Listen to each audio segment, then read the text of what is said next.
ചിലർക്കൊരു കുഴപ്പമുണ്ട്. എത്ര കണ്ടാലും കേട്ടാലും ഒന്നും പഠിക്കില്ല. പഠിക്കാൻ ഉദ്ദേശിക്കുന്ന ഒരാൾക്ക് ഒരൊറ്റ അനുഭവം മാത്രം മതി. എന്നാൽ പഠിക്കാൻ ഉദ്ദേശിക്കാത്ത ചിലർക്ക് 1000 അനുഭവങ്ങൾ കണ്ടാലും പഠിക്കില്ല. നല്ല കാലത്തെല്ലാം പണിയെടുത്ത് മക്കൾക്ക് വേണ്ടി സമ്പാദിച്ചു വെക്കും. നല്ല ഭക്ഷണം പോലും കഴിക്കാതെ പിശുക്കി ജീവിക്കും. എല്ലാം മക്കൾക്ക് വേണ്ടിയാണ്. മക്കള് സ്വത്ത് കിട്ടും വരെ സ്നേഹം അഭിനയിച്ച് പുറകെ നടക്കും. എല്ലാം എഴുതി വാങ്ങിയാൽ പിന്നെ മാതാപിതാക്കളെ വൃദ്ധസദനത്തിലേക്ക് കയറ്റിവിടും.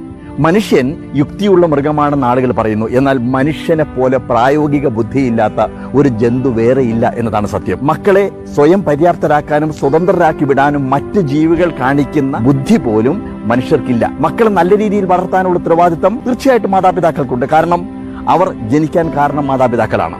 നല്ല രീതിയിൽ പഠിപ്പിക്കാനും ജീവിക്കാനുള്ള ഒരു ഉപാധി കണ്ടെത്തി കൊടുക്കാനുമുള്ള ഉത്തരവാദിത്തമുണ്ട്. കാരണം അവർ നന്നായി ജീവിക്കേണ്ടത് മാതാപിതാക്കളുടെ ബാധ്യതയാണ്. വിവാഹശേഷം അവരെ സ്വതന്ത്രരായി താമസിക്കാൻ അനുവദിക്കുക മതി.